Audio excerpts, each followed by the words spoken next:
order to be able to catch up with absolutely everything that I listen to and to be able to recommend you stuff that I won't be able to give a full video on, I will be doing monthly roundups where I quickly sum up what I think of a particular release. Even if I don't personally like a record, there's a good chance that you might be able to search it up and find something that you like. Although if something from this month hasn't appeared here, then you can probably assume that I'm planning to cover it in its own separate video, or maybe I just haven't heard it yet. I'm not omnipresent.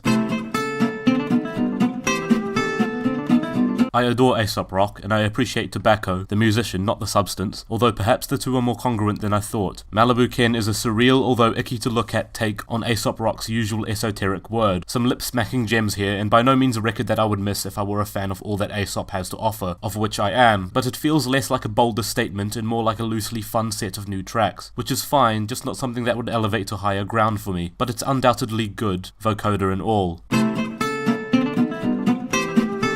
It speaks of home. I'm a picky bastard, so I only wish that the sounds and atmosphere could get amped up a little bit more in each song for me to truly feel among everything. Sometimes it feels a little bit too sparse, but by melody and composition on their own, these tracks have nostalgic potential, comforting in the sense that each musical piece sounds like fair backing to a walk through your home area, reminiscing on old neighborhoods, in the best way that I can possibly mean. This was released on Sufjan Stevens' label, and you can definitely tell, gentle on the ears but heavy on the heart. I'm sure that plenty of listeners will be open to being serenaded by a shrill and frail vocalist singing equally shrill and frail melodies, but maybe this sidles upon being a bit too wispy to feel impactful, more like a light breeze that unquestionably is very sad and heartbreaking to listen to, especially if I haven't brought my jersey along. By all accounts, dastardly but unremarkable soundscapes. Maybe it is worth the long wait for the climaxes, but I don't think that this is anything above and beyond the standards for third wave post-rock. Maybe I just have my expectations too high. So maybe if you do want your mind blown, listen to this. There is a huge church organ part on the second track, after all. I am more of a fan of the joyous, banjo-skittish tracks such as the first two, as opposed to the slower gospel takes that seem to pop up annoyingly after. Balsam Range always sound like they are bigger pushes away from making an album truly spectacular front to back. I think that bluegrass is a wonderful genre, and I only wish that there were more examples for me to push on to people. I suppose that I will take this for the time being. The first two tracks are wonderful. I did really consider reviewing this one. It's crushing, it's disturbing, it's dissonant, it's pretty much everything that you would hope for in a good dark ambient release, but it's a little bit more buzzy than that. I did listen to this very recently, so there's a good chance that I might have something to say about it the more that I listen to it, but for now I will say that it is very, very good. As one of the most inventive duos of the decade, and yet underrated for it, Buke and Gase return with not only the two favourite instruments that they made up, but also even a new palette of sounds, with a random flirtation with autotune in the middle there, but overall with lighter energy and subtler melodies. I do like it a little bit, but it certainly asks for a lot more firepower. There was a wonderful crunch to the way that their prior album sounded, as if it were mechanical parts clicking and spinning to make a song work, and this just seems a little bit weightless in comparison, in spite of its amazing title track, as well as the song Flock, with that catchy hook about muddy water.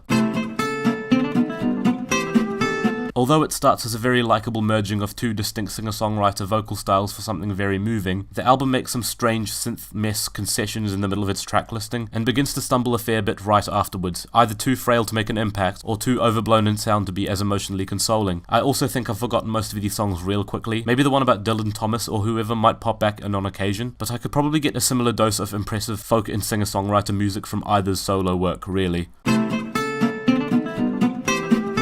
It's an incredible idea that I wish I was a little bit more captivated by in practice. Of course I did expect to hear human voices sculpt the soundscapes here, but I wasn't expecting that it would contain more silence than voice, the way that an LCM bar might only have 2 chocolate chips pushed to the side of the wrapper, the day I realized that nothing is ever as cool as you might have thought it was when you were 8.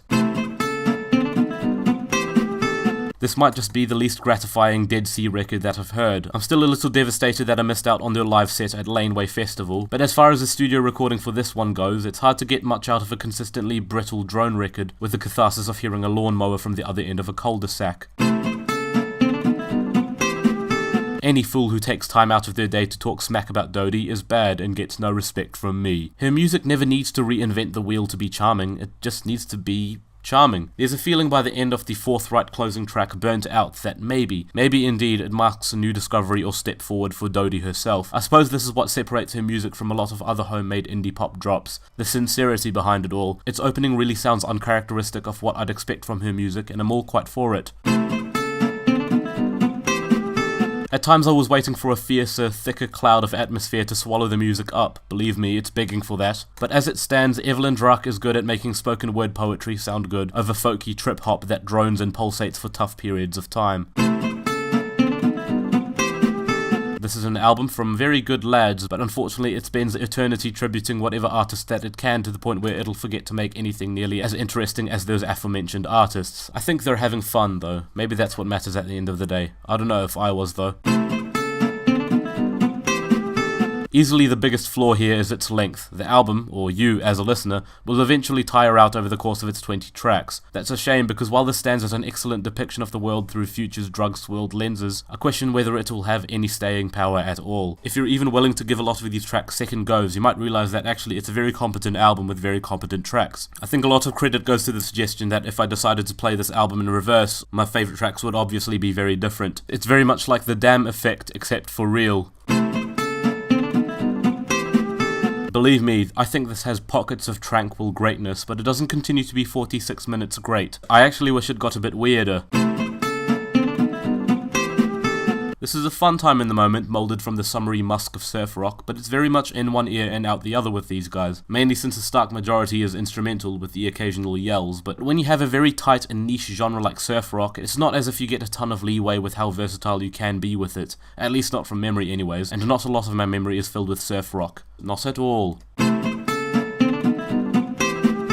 Aucklanders rep. I wish this was way clearer on all production fronts, as it is clearly one of the most promising sets of weird-ass ideas that I've heard taken towards pop music. The Black Pearl single that was dropped shortly afterwards was really promising. It has one awful remix of Vroom Vroom by Charlie XCX, but that's made up for by including a noisy and messy and kind of hard to follow rendition of Playboi Carti's Magnolia. It's a bit polarizing, but it's actually an interesting listen indeed. A little bit too many tacked on and smudgy ideas to be truly coherent at all, especially when it comes to the vocals, which are so lowly mixed, but its highlights are akin to what I reckon that Joji could really be making if he tapped his true potential. This kind of music scares me, not because it sounds creepy or anything, but it's just the idea that people are physically able of moving the feet in rhythm with it. This one faded on me an unfortunate amount. It runs a little dry because it is so barren and unlavish, but at the same time that does give it a bit of a unique charm. There's a few tracks during the second half that pick up the energy nicely, and as such I'm not really sure what to feel about this one. But don't be surprised if I end up coming back to this one and thinking, actually, it's kinda nice. It's very faint, and almost for its own good at points, but this is still a beautifully skyborne record on the verge of taking off for flight. And I really do mean on the verge, because it never really does. It's not a very versatile record, which is a shame for one with a very particular and intriguing sound. Maybe one I could compare to Kimbra if I were to make a light comparison, and I do mean light, because, my word, this album is very, very light. It's strange because I was going to say that this could have got weirder, but then I think about that for a second and I think, no, it doesn't really need to. I mean, gutsier production? Yes please, but there's nothing too wrong with a pop album just being a pop album. A lot of moments where the melody writing feels a bit scant. I just don't think that I'll be remembering this in very long. Very obviously not the most complex or even unique sound here, but it has a ton of heart, and a live, soldiering, warm and beating heart, and ultimately that's what matters. Not that these guys are doing anything new, but they're very good at showing that they don't always need to. Its anti-fascist and anti-xenophobe message is easy to misconstrue if you lightly whisk through the lyrics and song titles, but if you have any daring grasp of irony, then I suppose it's easy to understand what it means when Rome do suddenly get political. They take the traditionally fascist undertones of neo-folk and they transform it into something progressive. The downside is that the music doesn't seem to match this very strongly. It seems a little bit milquetoast in comparison to the gutsy darkness that shrouds their previous work like really yuck smog. Unquestionably the weirdest album in this entire lineup, and also the most unpredictable, both to a fault and a benefit. I think it's creative, absolutely, even if a lot of moments feel slopped together, which is probably the idea. Checkmate to me then. In many ways this is everything that The Cure did, but they do it seriously well. I wonder how long it'll be before their tried and true post-punk sound wears off on me, but I hope it's not too soon, because as far as revival of this sound goes, this is very good at sounding urgent and purple, as well as raising the lyrical stakes. I mean, goodness. It's a little bit difficult to get into this immediately, especially considering how non-immediate such an album is from the get-go, but if you're willing to listen to a very skeletal dream pop album from the shade of an enchanted wood, then I suppose this is up your tree trunk. Well shit, it's like a really strong wind, isn't it? I was ready to remain passive about how relentless yet unmoving this barrage of noise was, but there was a point partway through where I just started to feel genuinely menaced by it all, or maybe I just put on a windbreaker and felt better. I was 13 once and appreciated Watsky's ability to write somewhat catchy pop songs while displaying an ability to reflect on his own well-being in such a dexterous manner. Unfortunately, the downside this time around is that the music is absolute fucking shite. The lead vocalist and guitarist of math rock band Covet is also really good at making soothing, fluid, spiraling music from the piano alone. What's a surprise? It's not really a surprise, I was very much expecting this to be good. I'd kick myself if I ever forced myself to hate this. This one hurt to listen to. Not that it's bad, it's just genuinely physically painful to listen to. Or nausea-inducing, I don't know.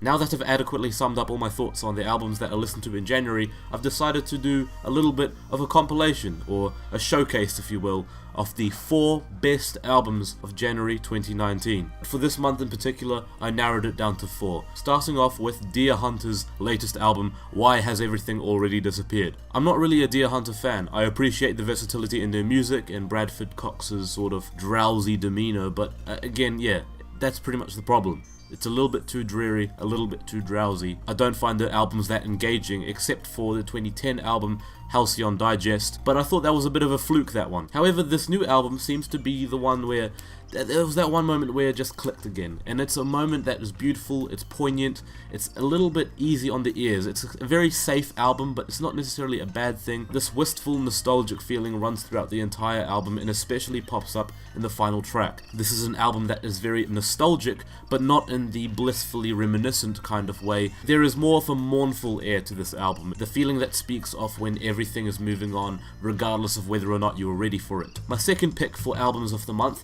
would have to be Gum Takes Two's new album, Arrow. An exceptional experimental rock album with huge influences from heavy psych and especially krautrock, but there's also glitch, drone. It's an eclectic album, but it all compiles into something very volatile and ready to just fall apart at any given second. But despite the cathartic concoctions of noise, this album also has a really affirming sense of clarity to it. Like every little piece of the noise is just building up to one moment of big realization. And even if you were just listening to the album from a sonic standpoint, this thing is immensely cool, constantly interesting. Even the little drony interludes are really great palate cleansers for the next big wave of dissonant soundplay.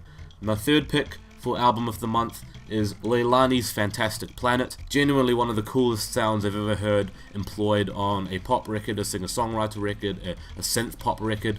I don't really think I could really categorize it that adequately. The synthesizers used on this album really remind me of Game Boy soundtracks or Nintendo Entertainment System soundtracks. The album is clearly in a lane of its own sonically. It uses these synthesizers to a great advantage by creating this otherworldly, slowly unfolding, bleeding world that is revealing of its narrator, but also the world that is becoming more overwhelming by the minute around the narrator. It's an album that rewards patience, but if you're willing to adjust to the sound, if you're willing to adjust to the vocal style, the way that the vocals sort of wave over the instrumentals, and also the lengths and the tempos of these songs, then I think this is definitely one of the best things that you'll hear this year.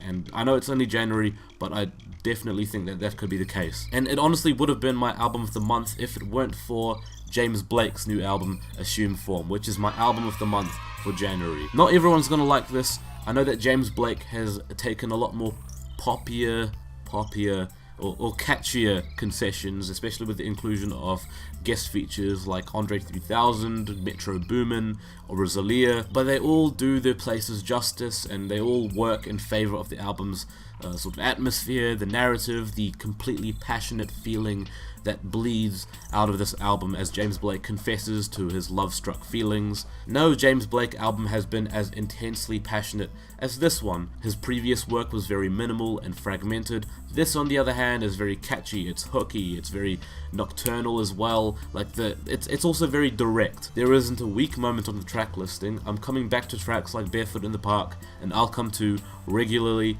Yeah, Assume Form is great. It's my favorite James Blake album to date.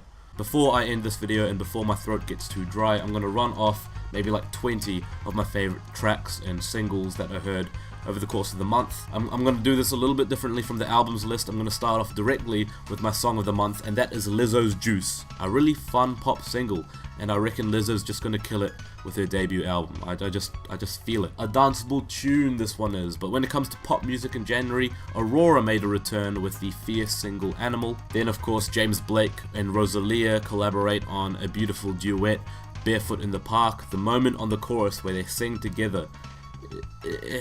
And this one was a bit of a surprise. Avey tears Saturdays again. I've never really been that invested into the solo careers of the Animal Collective members, maybe aside from Deacon, but Avey has definitely been one of the more promising of the bunch. So some really interesting psychedelic folk flirtations, and I think this probably is his best single yet. Lealani with Seas of Mars, my favourite track from her album that I mentioned before.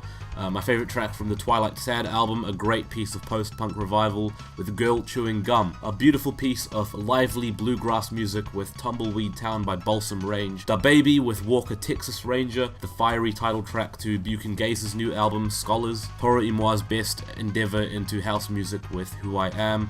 Gum Takes Tooth with House Built of Fire, Toys, Mistake a Stranger. The beat switches on FNN by Future really got to me when I listened to his album. There's a really infectious joy to be had with the personality of Riparachi with their new single, Bouncing. The whispery vocal style of Angelo de Augustine got me when I listened to the track All to the Wind. A great slice of dark synth pop with Josephine Orn and The Liberation with Desire. Then I was a really big fan of the new Injury Reserve track, Jawbreaker, featuring Proteins on the hook, and a great verse from Rico Nasty, which is just incredible for a beat that doesn't slap that hard.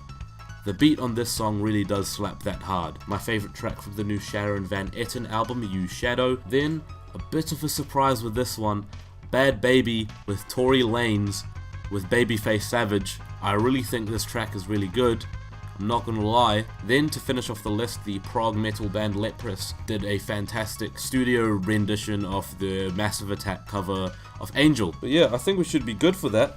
I think that'll do nicely. I think I've been wearing this inside out the entire time, but we'll just deal with that. Yeah.